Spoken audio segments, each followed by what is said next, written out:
Alors je reviens encore une fois sur France Culture. Il se trouve que j'ai France Culture dans mon collimateur parce que j'en perçois les imperfections, les insuffisances. Et c'est curieux, il y a des débats contradictoires. Par exemple, sur la question du confinement, alors là, on débat à l'infini sur est-ce que c'est bon ou est-ce que c'est pas bon. Mais il y a d'autres débats où il n'y a pas de débat. Où la personne dit un truc, la personne qui l'interroge va dans son sens, et il n'y a personne pour la contredire.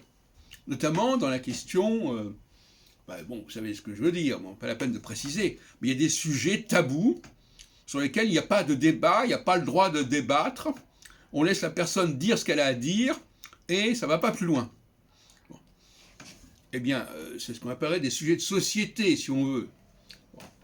Donc c'est assez amusant le contraste entre des situations où il y a débat, des situations où on est dans l'entre-soi. Chacun raconte des trucs qui sont... Voilà, et puis personne ne viendra le contredire, ce qu'il dit. On ne va pas apporter des arguments autres, contre. On laisse parler, on laisse parler. Alors il y a une espèce de laxisme à ce niveau-là, qui n'est pas à l'honneur de France Culture. Hein. L'esprit d'ouverture, ça veut dire aussi laisser les différents arguments s'exprimer. Or, il y a des tas d'exemples où ça n'est pas le cas.